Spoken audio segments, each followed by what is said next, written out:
So Dr. Hilliard was born in Texas. He got a great deal of his schooling in Denver, Colorado, where he got several certificates and diplomas, and then got a doctorate in education at the University of Denver. He lived and served as an educator in Liberia in West Africa. He was a dean at San Francisco State University, the institution of higher education that gave birth to the Black Studies phenomenon. Now, Dr. Hilliard lives in East Point, Georgia, and he works in Atlanta at the Georgia State University, where he is the Callaway Professor of Education, which means that he's not only a tenured professor, but that he has something that very few of us have, and that's a chair, which is a very high rank in terms of faculty. Dr. Hilliard has published widely. He's been the author of several very important projects.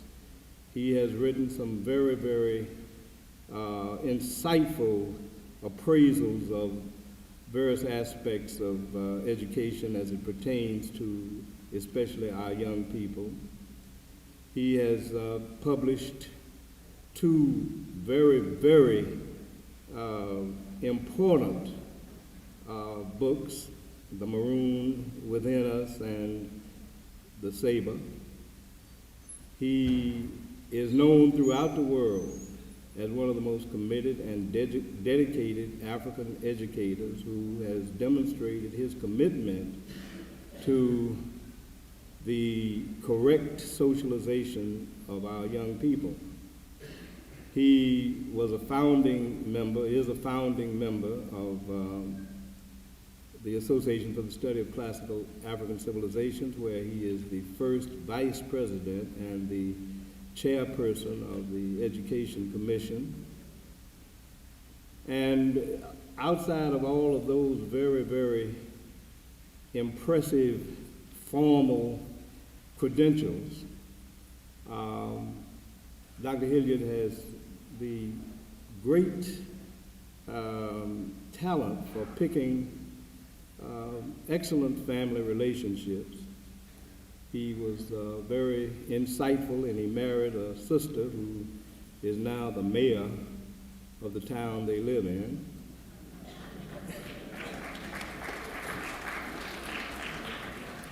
And somehow or another, he was wise enough to get involved in a family that is connected with the Carruthers family, and therefore he's able to claim me as a cousin. But Asa Hilliard is a warrior. He's been on this battlefield. He has been a general that I've been very happy to follow and fight alongside, and it's good to have him there. He's a brother, he's a friend, and he is a master teacher. And so I will ask you to welcome our brother, Dr. Asa Grant Hilliard III.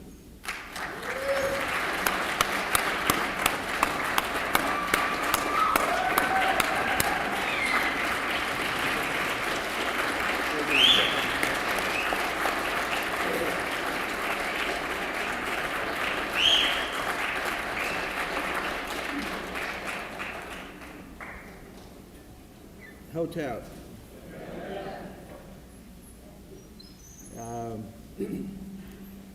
I noticed that when Cousin Jake asked if there was anyone older than he was, that could give him permission to speak, no hands went up.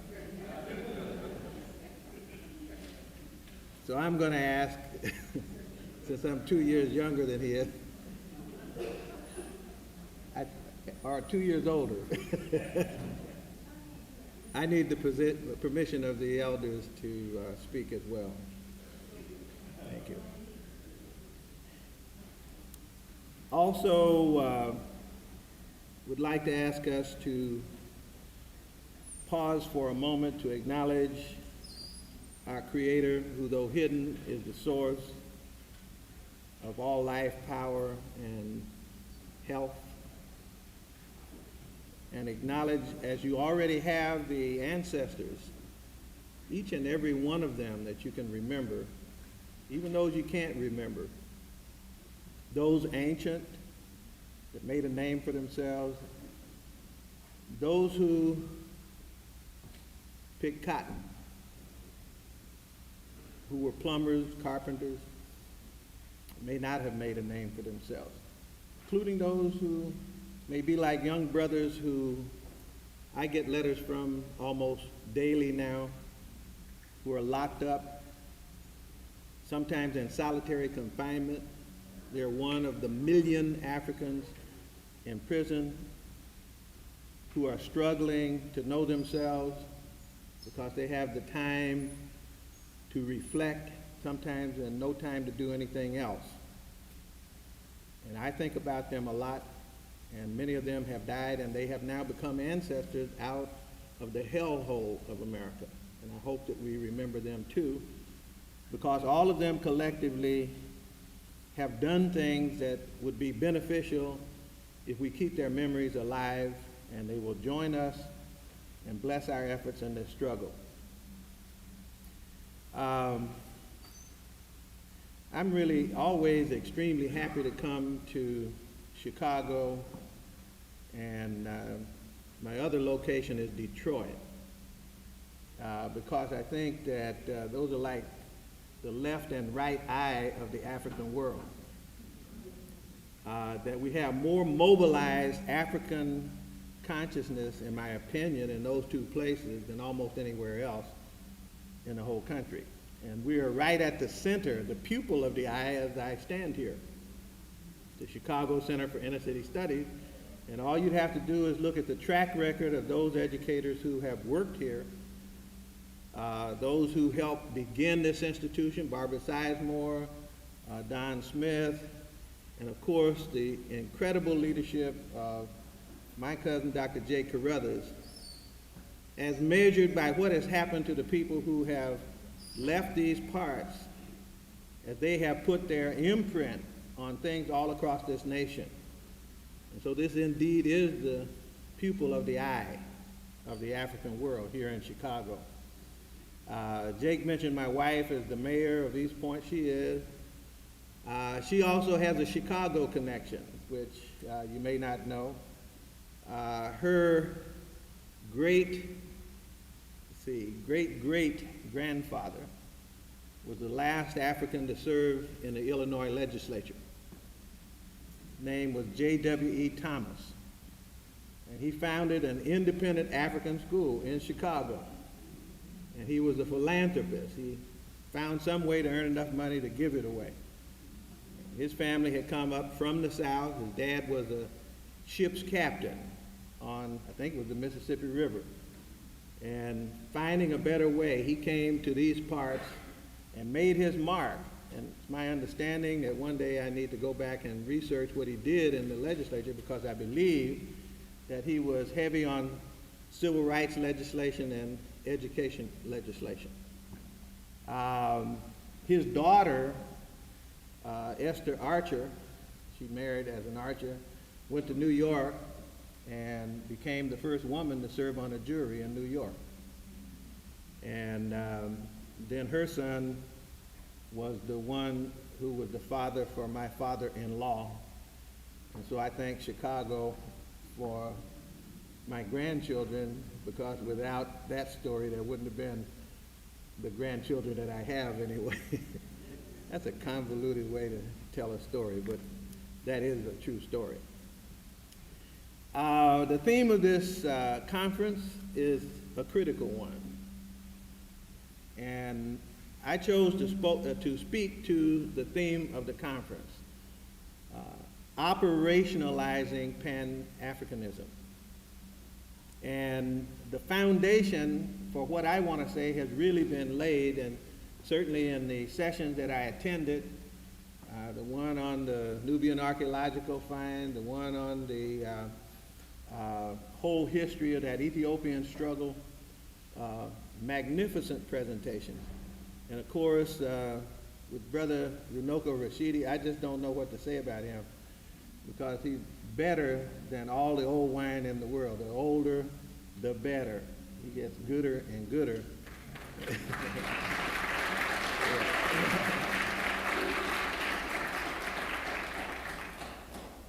And of course, Brother Kobe Cambone, whose work is simply awesome, and we just need to take the time to understand what he's trying to say. And it's always consistent, it's always penetrating in terms of our mental illness, what's wrong with us, as he said, and how did we get in the mess that we're in. That's what Jake helps tell. But the purpose of this conference is to figure out how we get out of the mess that we're in. And so part of what I tried to do was to be a little bit reflective and to see if I could raise some issues, maybe in a slightly different way, maybe a fresh one here or there, that deals with this issue of operationalizing Pan-Africanism. Operationalizing means that we talk a lot. And the nationalist community is especially accused of that. They say, well, y'all have great conferences.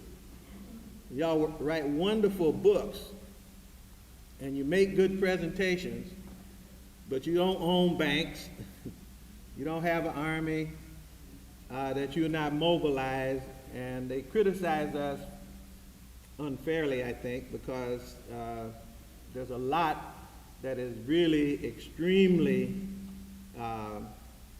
operative in what many people do.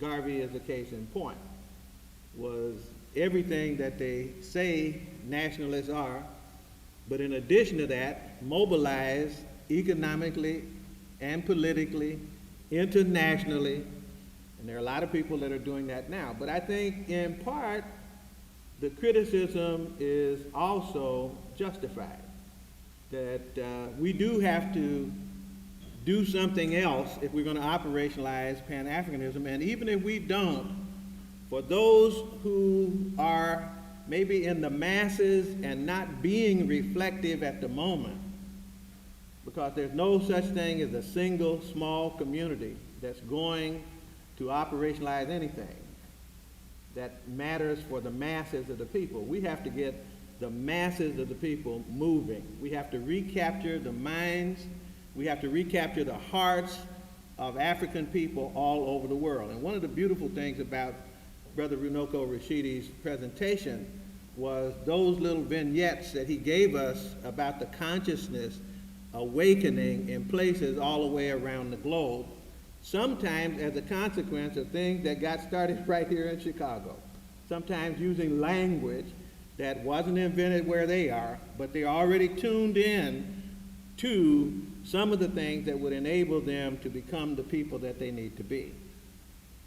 And so I want to raise the question of what it would take for us to become mobilized, to become operational, and not merely to become ideological.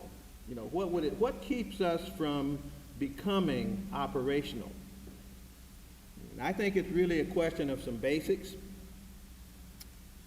And the very first basic thing that affects us, and I always struggle about how to say this, is that we have not the problem of ideology so much, not the problem of philosophy so much, but we have the problem of whether we can answer a single fundamental question. And that question is, do we belong to a family, or are we by ourselves? That's fundamental. If you're by yourself, then of course there's no reason for a meeting like this. On the other hand, if you belong to a family, certain things flow from that. Certain things must happen if you truly are a member of a family. Now, my language for saying that has been that the fundamental question that we have to answer for ourselves is to be African or not to be. Because I don't believe that if we decide not to be African, that we can exist. I think that we will exist as individuals, but there's no place for you to go. You're not going to be British.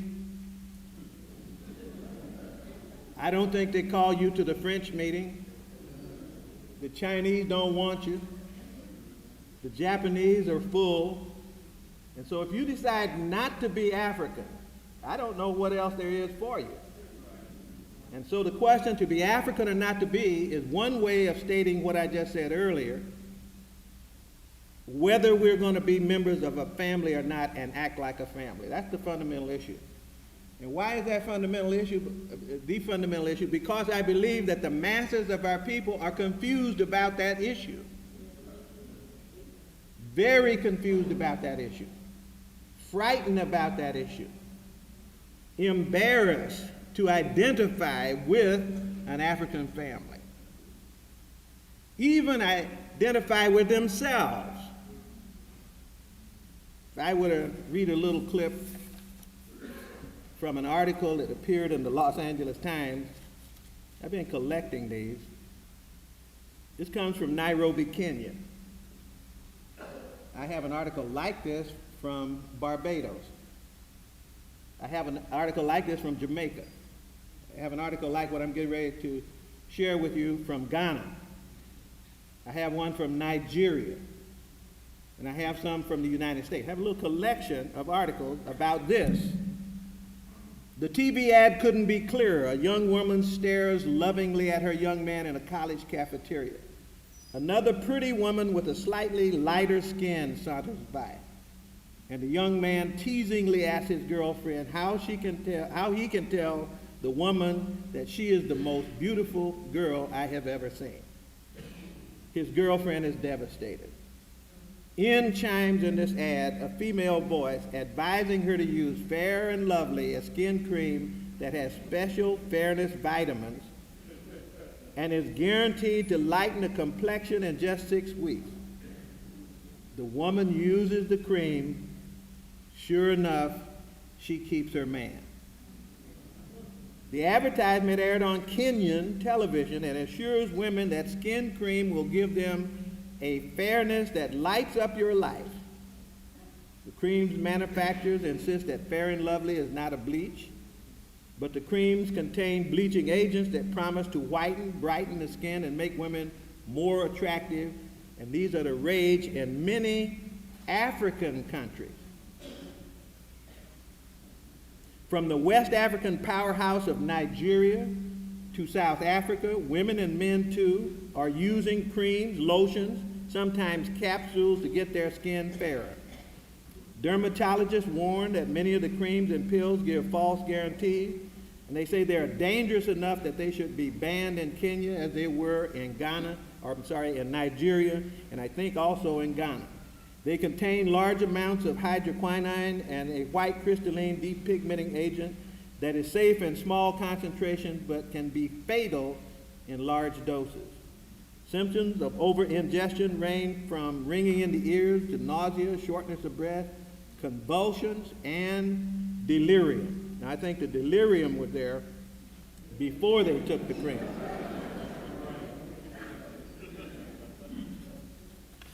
Some women try to make themselves lighter so that men can be more attracted to them, said Frank Njinga, a Kenyan psychiatrist and respected social commentator. It's the men who have the idea that white women or light-skinned women are more attractive.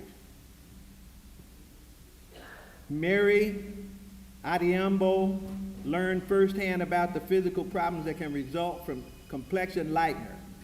As a dark-skinned teenager, she was envious of her sister's lighter color and was mortified when her friends and relatives made fun of her chocolate complexion. For almost 20 years, she smothered her face and body with a variety of bleaching creams and lotions, trying to obtain the perfect caramel tone. In the beginning, it looked good. She's the mother of 4 now, children ages 9 to 17. She says, I was happy with my color, and my friends told me I looked beautiful. But gradually, her skin began to thin and burn. Red patches spread.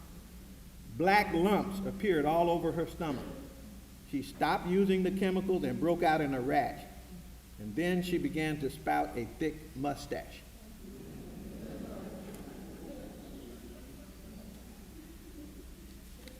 I could go on, but I'm sure you've been in some of these places and seen the depigmented skin and the skin cancer that comes as the protective melanin no longer protects against ultraviolet. Even in an all-African country, how is it that they can look in the mirror in their own place and see an image that they consider to be defective? That's a process and a function of consciousness. That's where we are losing the battle for the minds and hearts of our people. And of course, we're the country that pioneered Nadnola, porcelana, and the ads are still flourishing and they're still selling. And for even those who don't go for physical lightening, they go for mental skin lightening.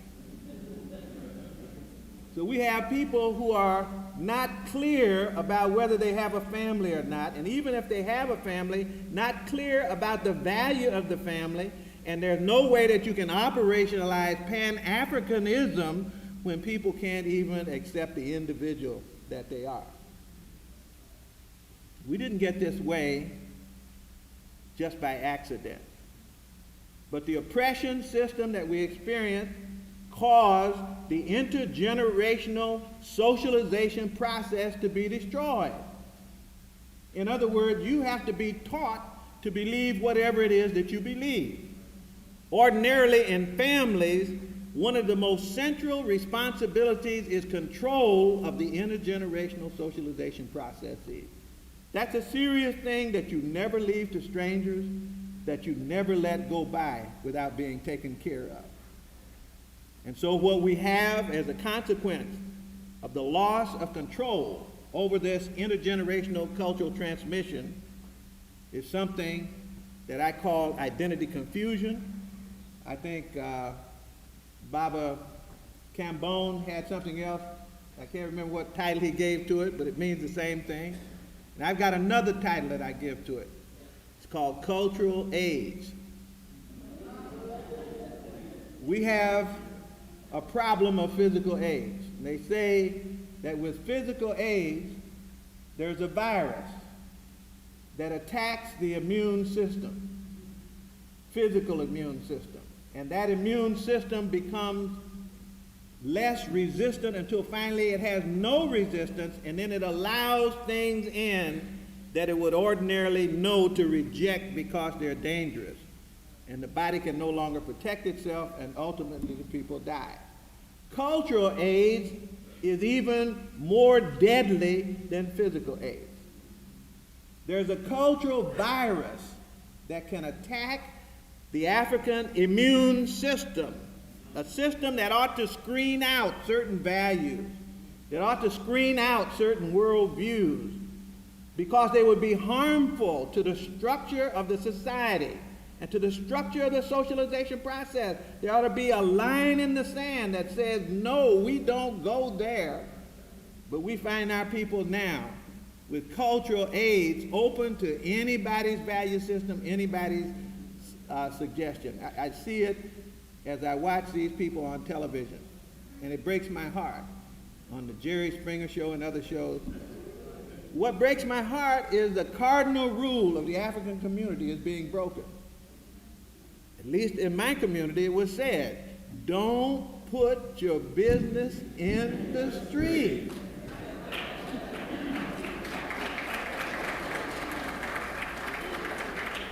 And now we got people who are volunteering, and they don't even have to pay them money to put their business in the street. If they don't have business to put in the street, they will make up business that they think will sell to put in the street.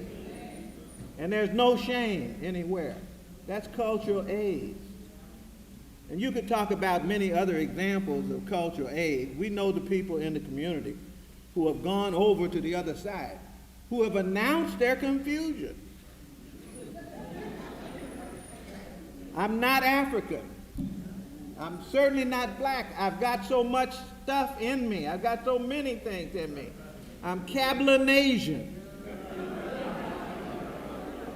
I'm part Indian, part Irish, part this, part that, so I just don't know who I am. That's true. You got AIDS. You got AIDS. The very people that you thought you mixed with were already mixed with you before they got here. We had 800 years of mixing in Europe with Moors up there. In the royal family, we mixed with the best of them. And so the ones that came here from the royal families brought us with them. So I don't know who it is that you mixed with, but the confusion is the problem. We have a question of geopolitical understanding. I want to take just a minute with this. We have a problem of geopolitical understanding. That is, we don't quite understand what the rest of the world is up to, especially what they're up to when it comes to us. We don't understand what they're up to, and I phrase that question this way. When Europeans think about themselves, what do they think the urgent matters are for the year 2000? If you go back 20 years and you follow this question, I got 9 books that I want to mention to you. The very first one started here in Chicago. So that if we wanted to know not what they think about us, but what they fear and therefore what they think about themselves and what is it that they have to do to guarantee the survival of their people. The nice thing about living in America is that people write books about their secrets. You don't have to wait and ask somebody to whisper in your ear. They publish what it is that they think about themselves, and they also publish what they think about you. So let's see what they think about themselves. I know that in 1952, Robert Maynard Hutchins and Mortimer Adler over here at the University of Chicago wrote a book called Great Books of the Western World. Why did they write Great Books of the Western World? Because there had been cultural confusion in the white world about who they were and the value of who they were, so they mobilized a national effort. I remember it in school when the great books came out, and the Centopicon, remember, that was the index to the great books, and there were great book seminars all over America to re-socialize America into an image of themselves that compared with Greece and Rome. That's what they were after, because they feared the disintegration of European civilization. So they patched it up. And it started right here at the University of Chicago. That's the first of the 9 pieces. There are hundreds of these, but some of them are so powerful because they make the point in a very brief but powerful way. In 1991, Daniel Bernstein wrote a book called Euroquake. Europe's explosive economic growth will challenge the world. Euroquake. They looked at what was getting ready to happen in the world, and they started making predictions that they could base their plans upon, and they wrote books like these. This is one, Euroquake. Published by Simon & Schuster. I'll mention that because a couple of the others are published by Simon & Schuster. Sometimes you have to look at who's publishing things, especially when you get into the several books that I want to mention about us, because they talk about us too. Simon & Schuster, Euroquake. By the way, if you go into the great books of the Western world, you won't find us in it other than the Africans who they didn't know were African in the great books of the Western world, because there are some great Western books that were actually written by Africans. And you might not know, unless you read some of Baba Jake's work, that some of those same books that pumped up the self-esteem of Europeans were the books that castigated Africans. They took us down to push themselves up. Montesquieu and all of those others. Hegel and all of those others. So in 1991, they're doing a patch-up job again. In 1992, Joel Kotkin in Los Angeles wrote a book called Tribes: How Race, Religion, and Identity Determine Success in the New Global Economy. Listen to what they're thinking about for themselves. What do they fear? They want the rules for success. And they decided that the rules for success, at least this author did, and in fact all the authors agree that the same rules, they agree on the same rules.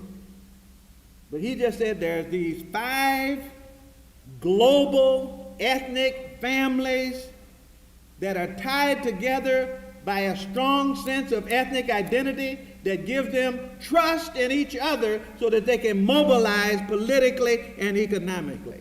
You ought to get the book, because this one in particular says something about you. You're one of the chapters in here.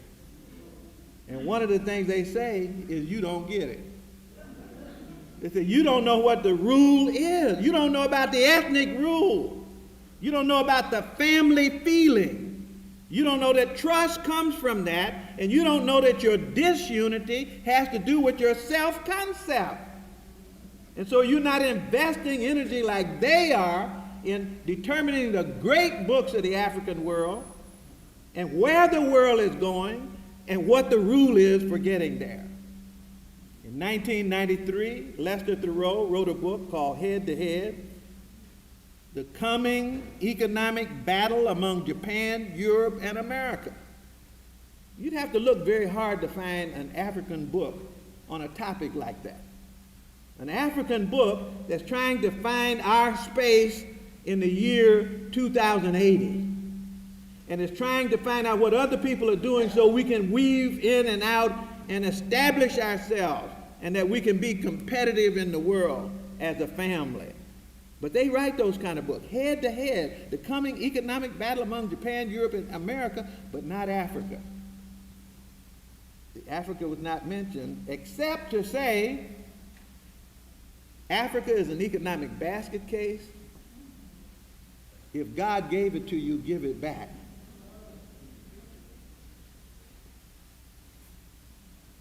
Samuel Huntington, in 1996, from Harvard, almost wrote the same book that Kotkin wrote. He wrote a book called The Clash of Civilization and the Remaking of World Order, Simon & Schuster. The Clash of Civilization and Remaking of World Order. So what's the goal? Remaking world order. They want to build another order. What's the order? We're talking about power, who will be in power and who will be the victims of power. That's what they're talking about. How do you get there? What's the rule? Huntington says it's the same rule Kotkin says it was. The rule is family. And so this time he calls family not tribe, but he calls them civilization. There are 3 major families, ethnic and global, that Huntington talks about: the Asian, the European, and the Islamic. That's where the ball game is being played. Once again, you don't hear any word about the Africans. There is a chapter in this book about Africans. He agreed with Kotkin. You don't get it. So you're not one of the 3 civilizations that anybody has to worry about. He said you could be. This guy's one who has actually diagnosed our situation. He said you got a power center in South Africa and you got a power center in Nigeria. They could become the anchor states around which the whole African continent could organize, talking about actualizing and making Pan-Africanism come. They saw Pan-Africanism for us, and if they did that, then Africans all over the world could spin off of that structured organization. What's happening in those places? What's happening? What's happening to African consciousness in South Africa? What's happening to anybody that speaks up for African consciousness in South Africa? What happened to a Winnie Mandela, a Steve Biko, in a place called South Africa?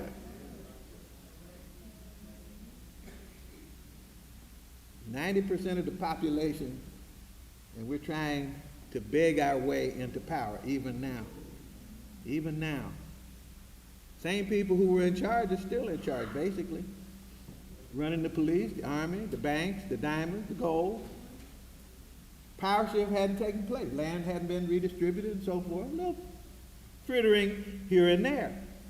But these people are conscious. The clash of civilization, remaking a world order, 3 families that are global with a high sense of ethnic identity. You can't challenge these people and make them believe that they are not a part of the families that they choose to be in. In 1999, Lee Edwards wrote a book called The Power of Ideas, the Heritage Foundation at 25 years. What are they talking about? They're talking about the fact that a handful of people got together a little over 25 years ago and made a decision to take over the United States of America's agenda in a think tank called the Heritage Foundation. I want you to listen to me now, because some of what I'm saying now is going to come up in the list of books that I'm talking about us. You know, what do they say about us and what do they do about us? Because some of us and our problem is tied to their agenda, because they see us as disturbing their agenda. You need to know that the Heritage Foundation is funded by the Bradley Foundation. Some of y'all here from Milwaukee. That's where Bradley Foundation is. That's one of the donors to the Heritage Foundation.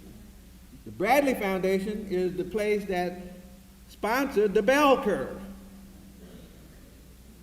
You need to know some of these things. The Bradley Foundation is hooked up with the Olin Foundation. I'll come back to the Olin Foundation in a minute. Coors Foundation sponsors the Heritage Foundation.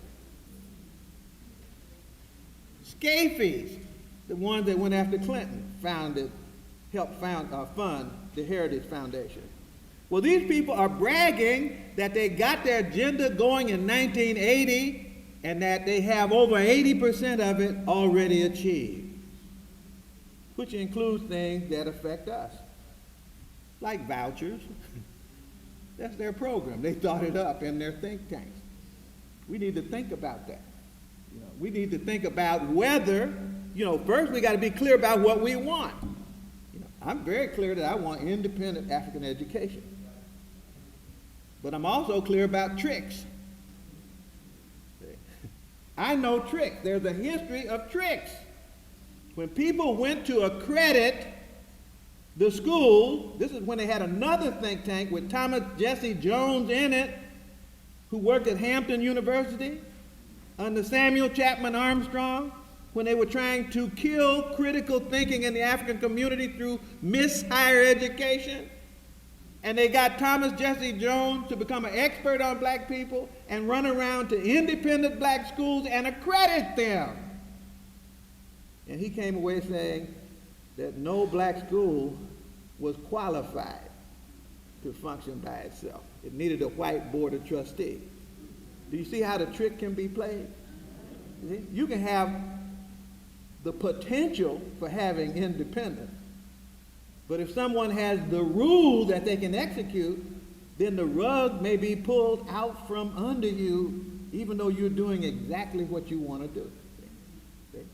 I don't have a problem with the agenda of independence, but I have a problem with the tricks that are played when you're depending on somebody else to give you permission or to give you money.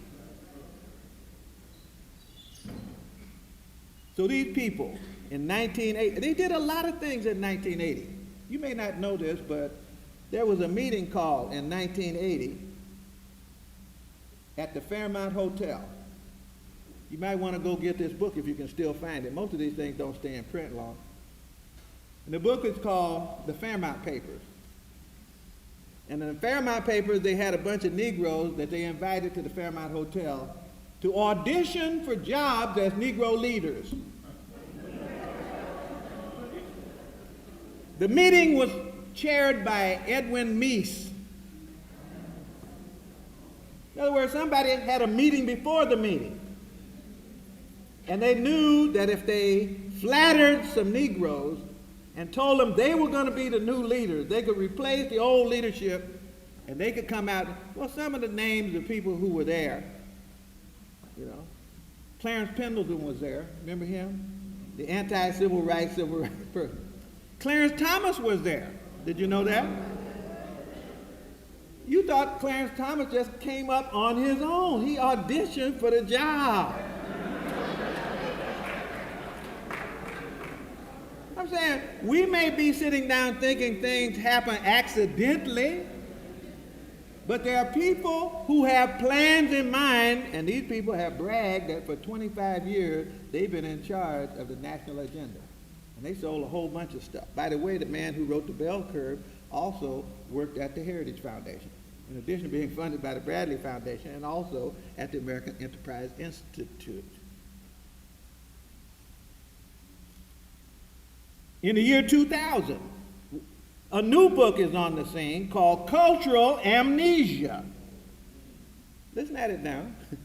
Remember, we started in 1952 with the problem identified as cultural amnesia, and they did great books of the Western world. Here's the man now saying, it's gotten weak again. We've forgotten too much information to be a family. It's time to put the patchwork quilt together again. His name, Stephen Bertman, Cultural Amnesia, America's Future and the Crisis of Memory. Some people get it. Some people understand that a sense of identity is critical, and that the socialization process produces a sense of identity, and that the sense of identity that comes from the socialization process makes politics and economics possible, unless you're by yourself in Cablinasian.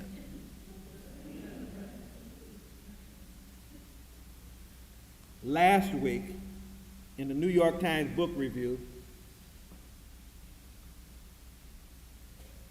a book was reviewed called The Global Mean: New Cosmopolitanism and the Competitive Edge, Picking Globalism's Winners and Losers.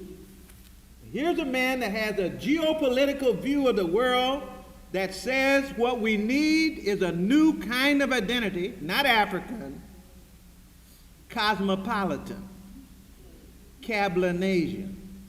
He says, why? Because we have a global economy, we have global technology, we have global migration, and we have a whole lot of racial mixing. So why don't we just legitimize the product of all of that and call the identity cosmopolitan and build a global unity for economic and political struggle on that basis? This is last Sunday in the paper. You ought to pick that book up and just look at it and see how this is when Europeans think about themselves, what they're saying about the economy, where it's going, what they're saying about identity and where that's going, what they're saying about socialization and where it's going, and what they say about you and where you're going in order for them to go where they need to go. Well, let's take a quick look at what they wrote about us. That's interesting. What they wrote about themselves. That's interesting. You're wondering about number 9? Anybody? Oh, no compulsives in here. See, if I were in another type of cultural group, by now 50 people would have stood up and said, you said 9, you only gave us 8. I just decided to skip Patrick Buchanan's book, The Great Betrayal, how America's sovereignty and social justice are being sacrificed to the gods of the global economy. But at least you know what it was without my commentary. I want to move to this second piece, though. The question of when Europeans think about Africans, what do they say?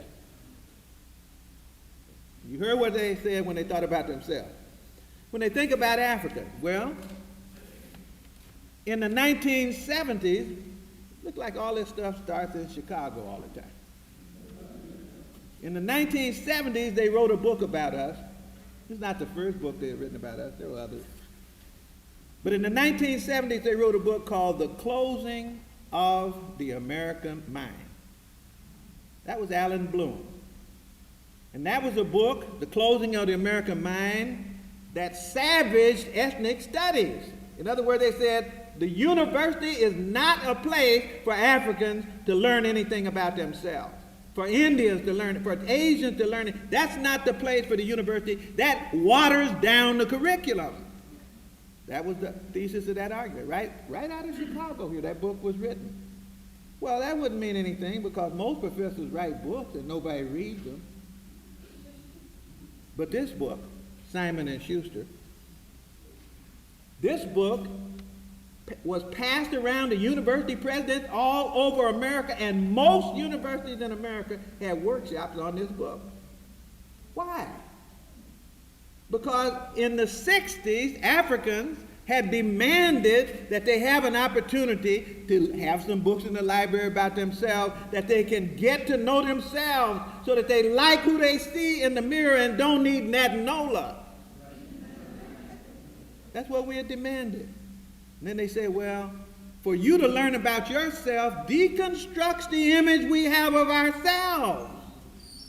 We've been saying we started philosophy, and when you learn about yourself and find out you started philosophy, then you will undermine our self-confidence. So you get a hired gun. You always get them from the best universities, University of Chicago, Harvard University, Stanford University, and places like that.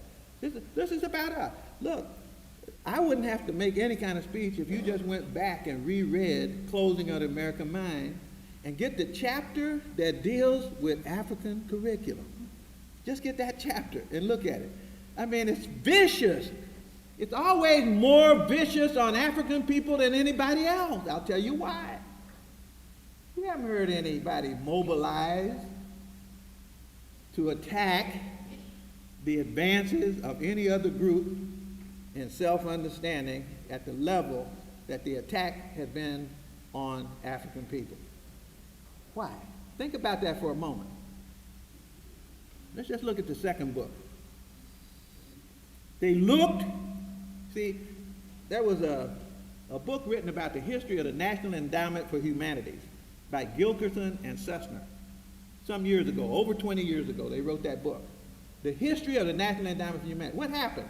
A group of scholars from the Association of Learned Societies, Phi Beta Kappa and all those, got together, worried that America was losing their cultural position of prestige when compared to France and Germany and England. So they said, we need the government to patch up our self-esteem, therefore establish the National Endowment for the Humanities and the National Endowment for the Arts to pump up our image. That's what they did. You thought they just did that so that you could get some grants. Try to get a grant to study the African origin of civilization and see what happens to you. If you want to study slave ships, they might let you do that. Might. But look at this. E.D. Hirsch in 1988, cultural literacy. You say, well, that's not about us. Indirectly, it is. Why? Because the gains that have been made in black studies and African studies, the books were just pouring out of these institutions, fundamentally changing paradigm. Lorenzo Turner's book, Africanisms in the Gullah Dialect, we went back to that and got it. Here was an incredible scholar who took on the entire linguist establishment back in the 30s. He said, this way African people talk, the type of language forms they have, is in part due to what they brought with them. The linguists have been saying, no, it's because your big lips and your big tongue is so thick you can't articulate. That's what they were saying at Stanford. That's what they were saying at Harvard and places like that. So Lorenzo Turner did African scholarship, went to Africa, learned languages, then came back based on the language he learned, then did ethnography. in the Gullah Sea Island community. After he had become bonded to the people, he waited until they would trust him enough to tell him things. And then all of a sudden he began to record all these retained African words that the white language had said weren't there. I'm talking about this is out of Chicago, Lorenzo Turner. This is a seminal piece of work that had been pushed under the rug. Do you know that white linguists in many cases are still arguing the pre-Lorenzo Turner argument? They just did in the Ebonics case out in Oakland. They just did that. They're still making the same argument that this is dumb language. This is poor folks language. This is street language. This is street speech. That's not academically sound. But then, because we were able to come and unravel the history lies, unravel the political science lies, unravel the psychology lies, then they said, we better patch this thing up again. We say there's knowledge that will make you literate. So in 1988, E.D. Hirsch and his friends, 3 white professors at the University of Virginia, got together and decided what the world should know in order to be called literate. That's arrogant, isn't it? To sit down and think that you can just sit down and make that decision on your own. Have you read the book Cultural Literacy? It's worth reading. Count the things that he says every literate person is supposed to know. Over half of the items in the list are about Greek and Roman civilization. You can't be literate unless you know Greece and Rome. That's what he said. Oh, he worked at the Heritage Foundation too. Did you know that? Yeah, that's part of his friend. That's part of his crowd. Murray and Herrnstein, who wrote the Bell Curve, hang out there too. So they had to patch up something about themselves in order to deal with what we began to know about ourselves. But the plot thickens. In 1991, Arthur Schlesinger Jr. wrote a book called The Disuniting of America, Reflections on a Multicultural Society, published first by American Express. Every other page was stamped with American Express. This is a book that was published so fast that the ink was not dry on it, and then it was sent out to the heads of all the major corporations in America. Isn't this an odd thing to do for a new book? What was Schlesinger saying? Well, he had Baba Jake's picture in there, my picture in there, Dr. Clark's picture in there, Maulana's picture in there, Wade Noble's picture in there. A rogues gallery to send out to all of corporate America to say that if you say that you're African, you're disuniting America. Think about that. Now that's from the left wing. See, I've been talking about the right wing. One thing that the left and right agree upon is that there can't be no Africans. They agree on that. It's just a method of getting rid of the African. One might get rid of you by denying you. The other will get rid of you by absorbing you. But you're gone in either case.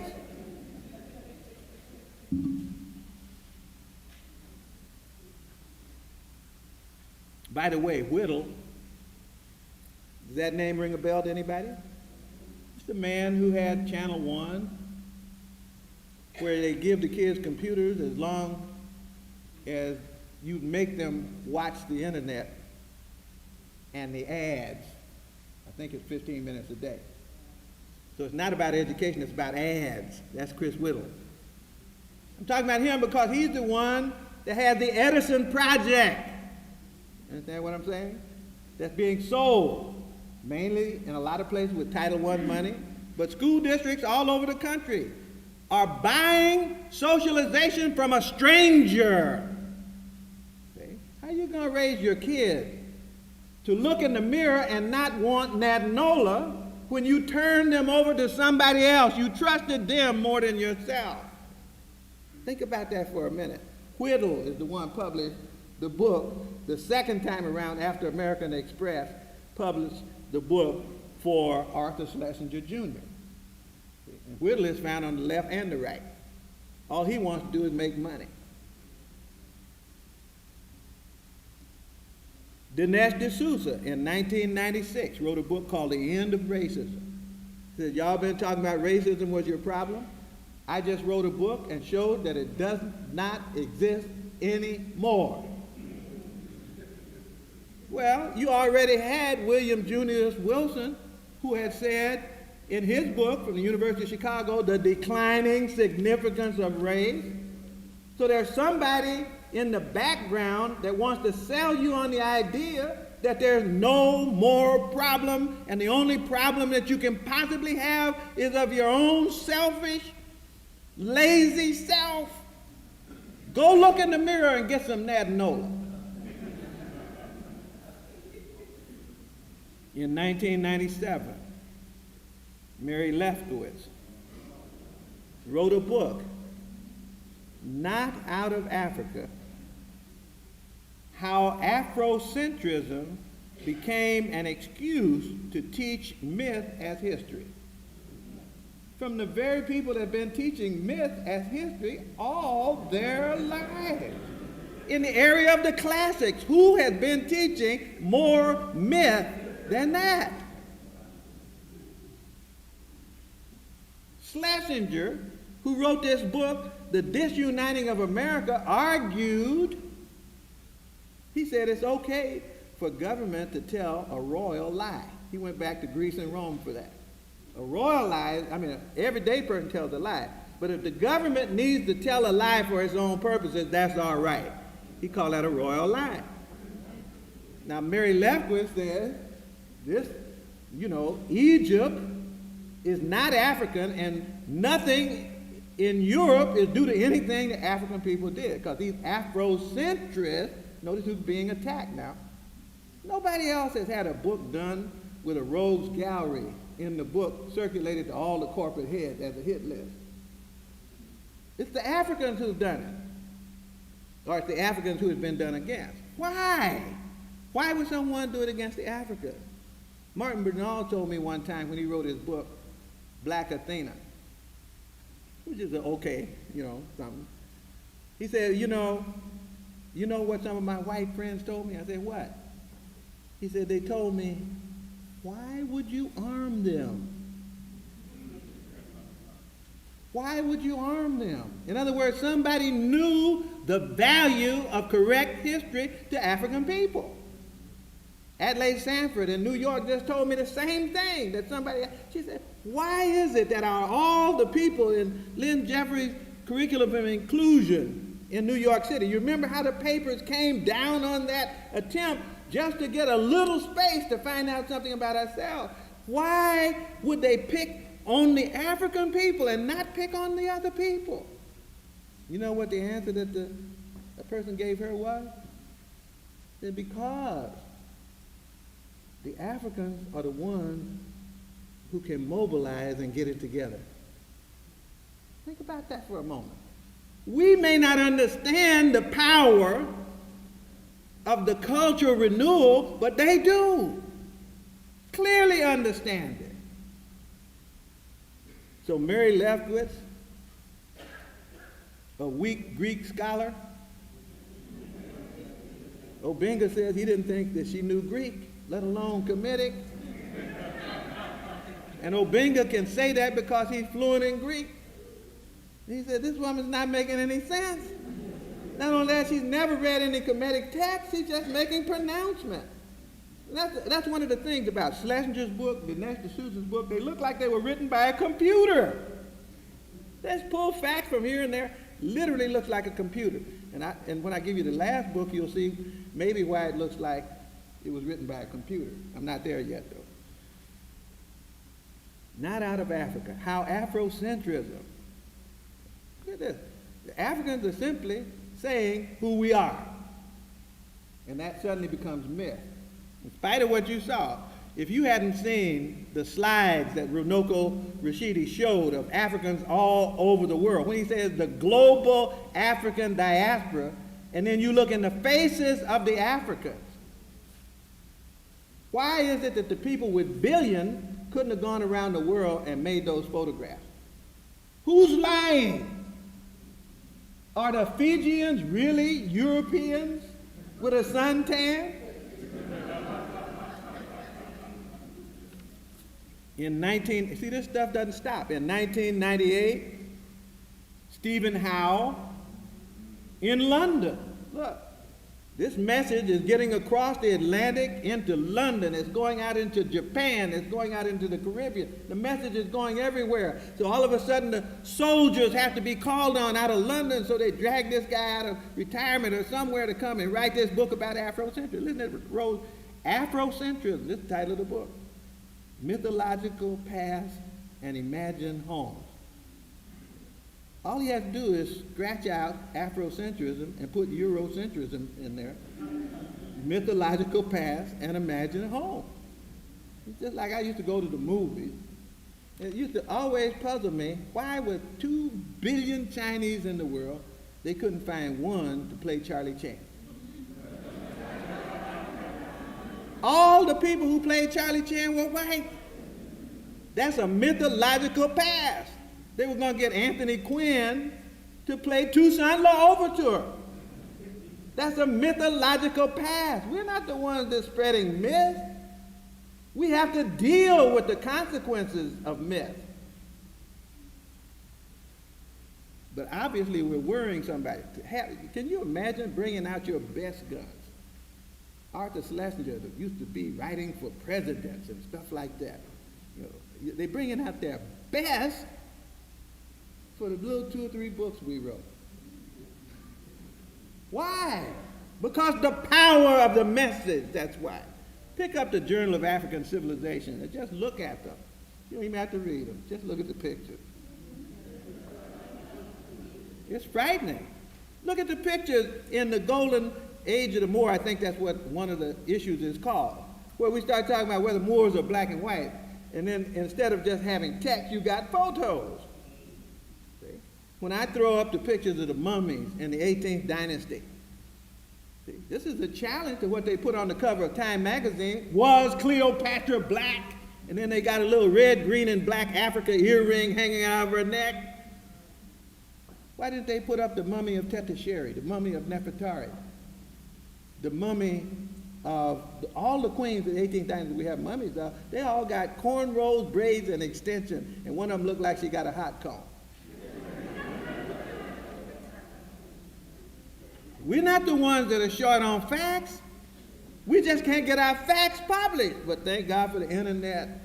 They're going all over the world. Can't stop it, no barriers. Publication free. People on the net too. Listen to this last one I'm going to mention about what they say about us. This book just came out this year by a man named Francis Stoner Saunders. The name of the book, The Cultural Cold War, the CIA, and the World of Arts and Letters. And what's that about? It's about funding left-wing and right-wing scholars in order to spread United States civilization all over the world. Their art, their literature, to fund literary societies, to fund books. And one of the people who worked with them was none other than our wonderful friend, Arthur Schlesinger, Jr. He's mentioned in the book. Isn't he the one that's back here saying that a royal lie is okay, and then writing a book called The Disuniting of America that doesn't go through faculty review, but is passed out like a pamphlet with American Express stamped on every other page to all the corporate leaders in the world? What did I say? What did I say? Express? American Express. Thank you. Somebody tried to correct me before, didn't they? I kept saying, I'm really happy because I get a chance to correct. It is not American Express. It is Federal Express. So that I don't have to go to jail. Beg pardon? Yeah, everyone. This is one for it. So I want you to listen to that title. Listen at it. The Cultural Cold War. That means Huntington was right. That means Kotkin was right. All those authors that were talking about themselves, they were right not to identify nationality as the problem, not to identify economic systems as the problem. They identified cultural identity as the problem. And it's so much of a problem, you get the greatest amount of police force you can to destabilize the reconstruction of the identity of other people. This is that's what it's called, a Cold War of culture. That's why Huntington, and that's why Kotkin said, well, it doesn't matter if you tell black people this because they don't get it. They won't do it. They want to be Cablinasian. They want Natanola. Then, of course, you get Negro helpers in the cultural Cold War, usually from prestigious institutions like Harvard, usually with the name of a great African scholar as their institute name, like Du Bois, usually with a goal that sounds like it's Du Bois' goal, Encyclopedia Africana. You ought to read what Du Bois wanted and read what Kwame Nkrumah wanted.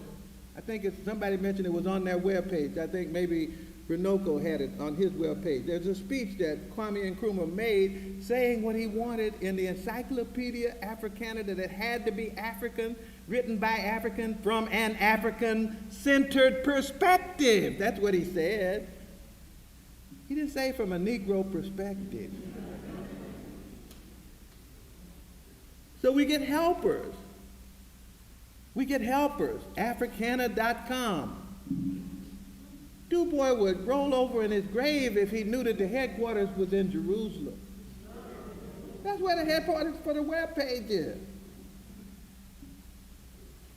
Cornel West, you need to get the book on African, I think it's called Africana, the big fat book, and read the last essay by Cornel West, criticizing Du Bois.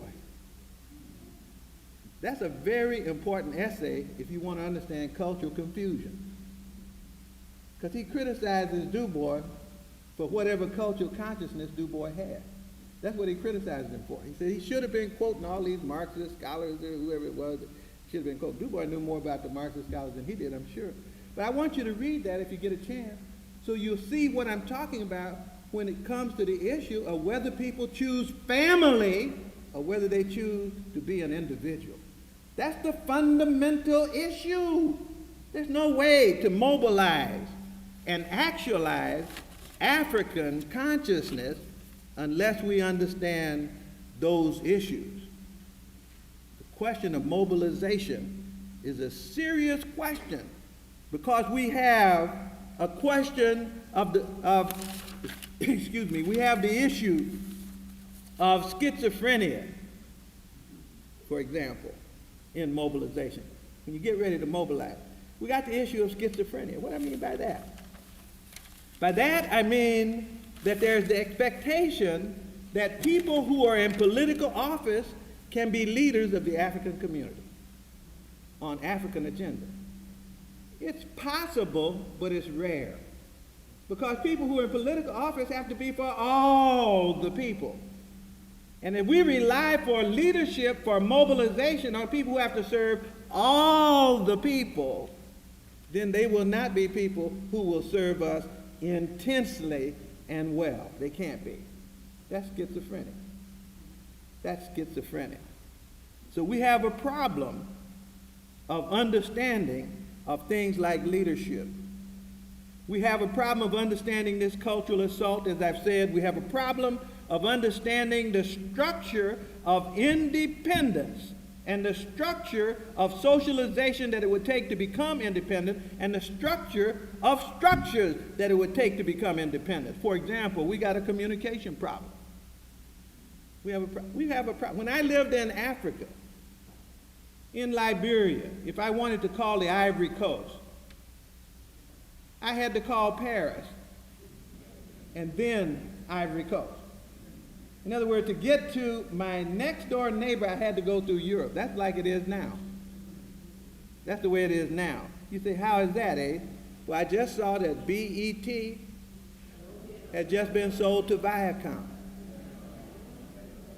I just saw that Emerge magazine had just been sold to Time Warner, which already owns all the musicians that we got. I just heard that Africana.com also got sold to Time Warner at a healthy profit for the Harvard crowd. And I just heard that Emerge magazine just went out of business. And I heard that the reason it went out of business was that Curry was too busy talking about African things. And they said what they need is another magazine because the black middle class doesn't want to think that hard. What they want is to be entertained. Do you understand what I'm saying? It's very clear what we have to do in order to mobilize, but we can't do it if we're not working on keeping independent communication capacity. You got one more shot at it, and that's the internet. We could have some independent websites if people knew that that's what they were supposed to do. And to some extent, it is partially happening. But virtually all of the independent, mass-produced means of communication to our people are in the hands of Europe, not in our own hands. And we're giving it away gladly, saying that it'll be more efficient. They can make better money. It's a question of the structure of socialization. We are rapidly losing control. In fact, we have already lost all the control of the socialization process over our children. I'm a public school educator. You control almost nothing in public education now. Most superintendents aren't even people. You know, after they spent all those years telling us we had to have doctorate to be superintendent, now they say not only do you not have to have a doctorate, you don't have to be an educator. In San Diego, you can be a federal prosecutor because they look like prisoners anyway. So that's the superintendent school in San Diego. You can be a CEO of a corporation in New York City. You can be a general of the army. You can be anything other than a strong community leader and then be in charge of the socialization process.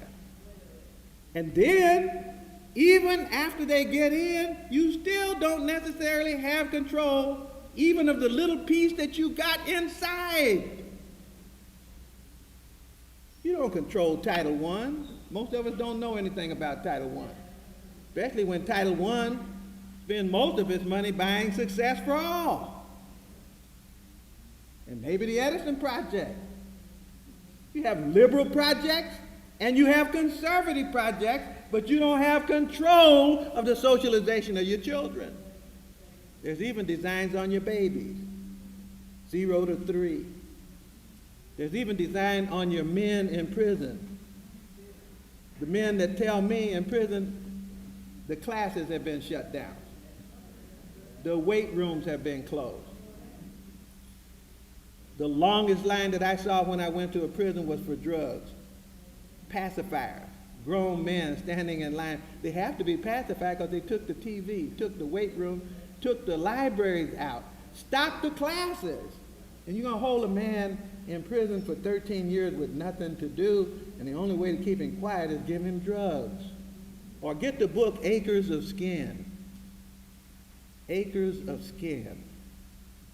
The book that records the use of prisoners in medical research.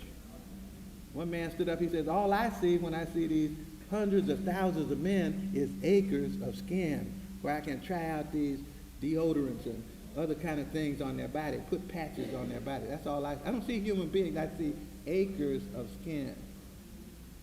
I'm talking about 1 million men being socialized by somebody that's not from the community, controlling them, turning them into what?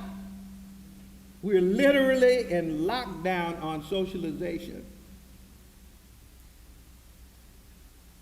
We don't have a structure of anti-defamation. There are people who have structures of anti-defamation. They mean full-time people who watch everything, and as soon as something negative comes out on them, they publicize it to the whole group, and then they counterattack anybody who attacks them and put it down right now. Oh, we've had some admirable attempts. LeGrand Clegg tried out in Los Angeles and was very successful with a handful of people doing something like that. But where is our systematic, structured process to guarantee anti-defamation? We don't have structures for economic cooperation. The banks are being consolidated. The churches haven't yet got the consciousness to put their money in a black bank. Billions of dollars going out through the community billions of dollars through our churches every year that could turn our lending institutions into power centers overnight. There's nothing that stops us. There's nothing illegal about doing that. There's only something that's not conscious about doing that, because they're looking for banking NADNOLA. It just doesn't feel safe in a black bank. Oh, I'll put $5,000 in the black bank, but I'm going to put my pension somewhere it'll be safe. The structure for economic cooperation. Notice I'm emphasizing the word structure, not the idea that we ought to cooperate. Everybody knows that. But if you have the idea, then you have to create a way for the economic agenda to play itself out.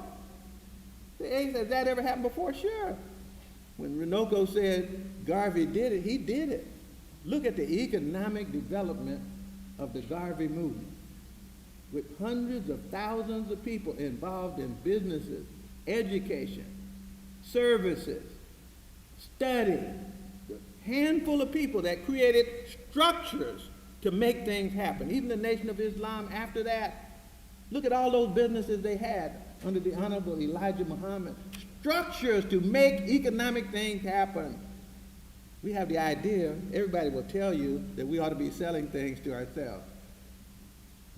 Then you have to construct something to sell things to yourself.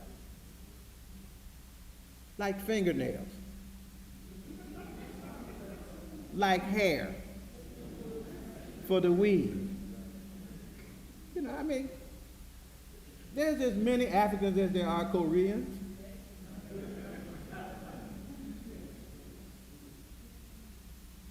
I even believe we can make tennis shoes. The structure for strategic agenda organization. It must feel bad. You know, the European community decided over 45 years ago that they were going to be one nation. 45 years ago, they had a meeting, and they decided that by now, they were going to have one currency all over Europe. They got one called the euro. They decided they were going to have one court to appeal things to. They got it now.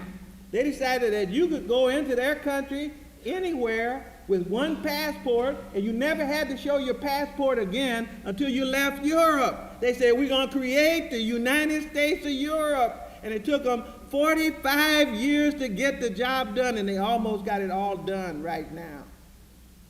Well, if it takes 45 years to make something happen, who's planning for us right now? Well, who stops us from having the meeting? Consciousness stops us from having the meeting, because we have a NADNOLA form of strategic planning. And how about the spiritual? This is the one where we have the greatest amount of trouble. The spiritual. I went to Ghana last year. Well, actually last August, and last year too. Little village out from Accra. 15 billboards with missionaries. 15 different missionary groups. Everybody coming to save the soul of the Ghanaian, including a lot of black saviors. Going to save the souls of the Ghanaians. Who said their souls were lost? It's okay if you want to save your soul. It's okay if you want to be in any religion you want to be in. I don't have a problem. But if we get to the point where the competition in religion destroys the unity of the family, there's a problem somewhere. And so we don't have a structure that allows us to deal with our spiritual needs without a competitive environment that tears us apart and keeps us from becoming a unified family. We don't have a problem of knowing what to do. We have a problem of mobilizing to do what we know to do. This necessary schizophrenia that I talked about. The idea that when this happens, the leadership is going to come from people that we just ran for some statewide office. Leadership, you got some of the best people in the Congress, the best people in the state legislature, anywhere in the world. You got them here in Chicago. You got them in the state of Illinois. You got them in America. There's nothing wrong with those people. But what's wrong is, who is the constituency? You see? Who is it that comes back after the election and talks to anybody in the community? See? The community is not being led. The community votes and puts people in office, but it's not. How can you lead somebody when you're not talking to them? They're not involved in day-to-day planning. We have the seduction of sponsorship. Almost every organization that I'm in, as soon as it gets to the point of money, tries to figure out where they can get a grant or a loan from a sponsor. Maybe we can get Nike to buy the chicken dinner. I'm talking about rich organizations. They don't want to buy hamburgers for themselves. They want to go beg, hat in hand, to somebody to give them money for the dinner and also for the plaques that they're going to give by the hundreds at the dinner. That's not self-respecting organization. At least it's not going to be the place where you can find the leadership. We're in some organization that couldn't decide to go to the Million Man March because the men's dues were being paid by their employers. And they would make the employers mad if they went to the Million Man March. How did you get in the position where what your employer thought about what you were doing meant anything in the first place? It's because you begged. That's how you got in that position. I would rather have an organization that's almost near bankruptcy and independent. Somebody said, well, that's what ASCAC is. It is. And that's why we're so powerful as ASCAC. We get our word out all over the world, and we don't have a dime. We don't have a dime.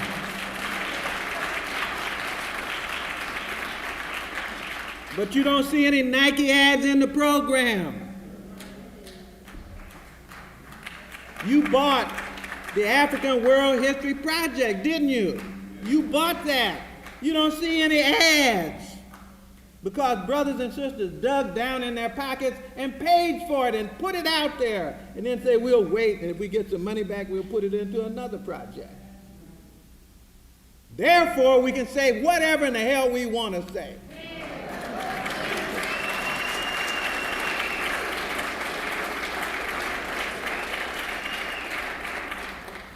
We're not going to be getting ourselves out of the mess we're in with corporate or government philanthropy. We need this is a big one for us because this means we got to overcome the class struggle inside the African community. We need mass-based organizations with a developmental agenda. We need the masses of people in the places where we inform ourselves. We need the masses of the people in the places where we organize and mobilize. And especially where we have a war for mental liberation, we have to have a place, if we're going to mend the souls and spirits of our people, where we have independent access to our people. Independent. People out there in the media, we don't control it.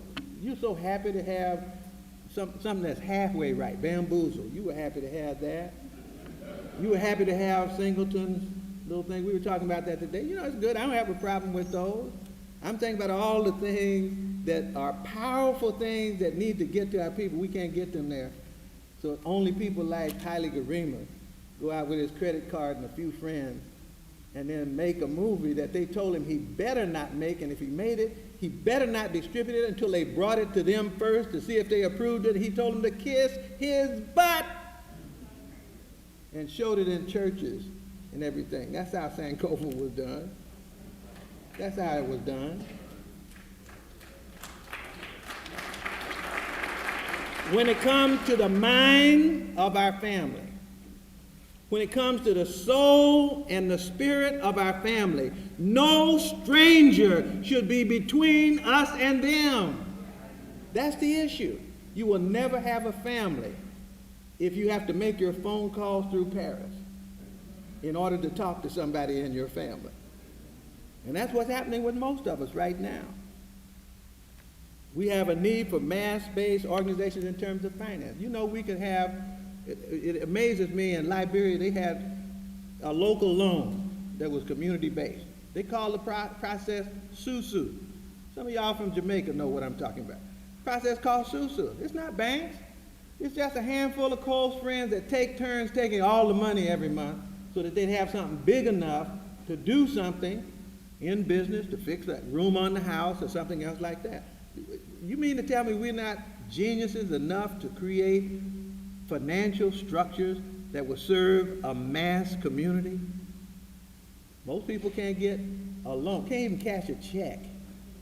You know, people charging folk 25% of the value of a check. And somebody's got to go to a check cashing station to cash a check, is already in deep trouble because they didn't have a bank account in the first place, and then they're going to get a 25% hit instantly. I don't know what that rate of interest is, but it's more than 25% in a year. You mean we can't figure out a way to cash checks for people that's not exorbitant? We don't have any way to defend ourselves. Every family is supposed to have self-defense. We don't have a way to defend ourselves. We don't have a way to make political decisions. 135 years ago, the Africans in the Dismal Swamp had a way to make political decisions. They had old men, and you couldn't go out and speak for the family unless you had their blessing. They called themselves the Seven-Finger High Glisters. And you had to be interviewed by those old men, and then they told the community, and if they said you were all right, then the community said you were all right. You could not go out and Clarence Thomas your way to the Supreme Court. You couldn't do it. That's political sophistication. And so we need to know who can lead. And the only people who can really lead us are the people who are our own people, speaking primarily to an African audience with an agenda for our own people. And then, of course, there's the matter of vision. We have a serious problem with the matter of vision. A lot of people have vision. Delaney had a vision of going back to Africa. Henry McNeil Turner had a vision going back to Africa, physically or mentally. Garvey had a vision. Nkrumah had a vision. We have a lot of people who have had a magnificent macro vision about where it is that we have to go in order to build the family up again. They saw it torn apart, falling into pieces, at each other's throats, telling their business and putting it out in the street. And they said there's another vision of a different way to act. We have leadership that's saying those kind of things. We have it here in ASCAC. We have it in the African community. Dr. John Henry Clark, Dr. Yosef Ben Yaakman are examples of people who had that kind of vision. Last book by Dr. Clark hasn't been published yet, will be fairly soon, called PanAfricanism or Perish. Because he saw there's no, my way to be African or not to be. It's either Pan-Africanism or perish. It's not localism. It's not, I'm going to get all the Africans in Louisiana together because we have a common experience. In a global world, you can't be a local people. Pan-Africanism or perish. That's what Dr. Clark said. Amos Wilson. Just show me how many hands have read Amos's book and make me happy. All right? I'd really be happy if the next time I asked that, there wouldn't be a hand that was not raised. Amos Wilson's book, Blueprint for Black Power. It's on the shelf down there. This is a serious brother. I don't know where this book came from. Ancestors wrote this book for this brother. He's a psychologist, but he dealt with economics, politics, social. He dealt with everything in the pages of an 800-page book. Buy it, read it over and over again, because there's somebody with vision that was given to us before he was taken away. And we owe him just a few hours of our time so we'll know what a vision for our people looks like. As small as we are, as poor as we are, because we're not really small. They told us that if you're Pan-African, you're about a little bit more than 1 billion people on the planet. But we're poor, even though we're rich. That's the funniest thing. The richest people on the planet. We are in places where the wealth of the world is, and we can't get to it because you got to go through Europe to get to your gold and your minerals and so forth, just like you do with your phones. But as poor as we are, as unorganized as we are still right on the verge of winning the war. We could win the war if we had an instantaneous change in consciousness. If we instantly began to know ourselves, we could throw away the natinola and the porcelana instantly, and we would immediately have enough resources. We could spend our way out of the problems that we're in right now if we had the consciousness. The wealth that we have is greater than most European countries, just the wealth that we have collectively here in the United States of America. We don't lack wealth, we lack consciousness.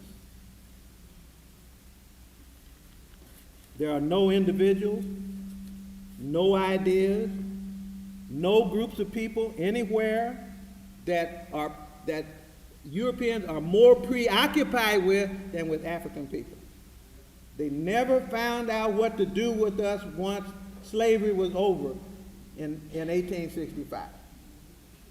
They've been trying to figure out ever since. They're still trying to figure out what to do with us. The literature that I shared with you shows that people are still concerned, not about anybody else, about us, because there's 1 billion of us. So all we have to do to win the cold culture war is to make a simple decision to be African or not to be.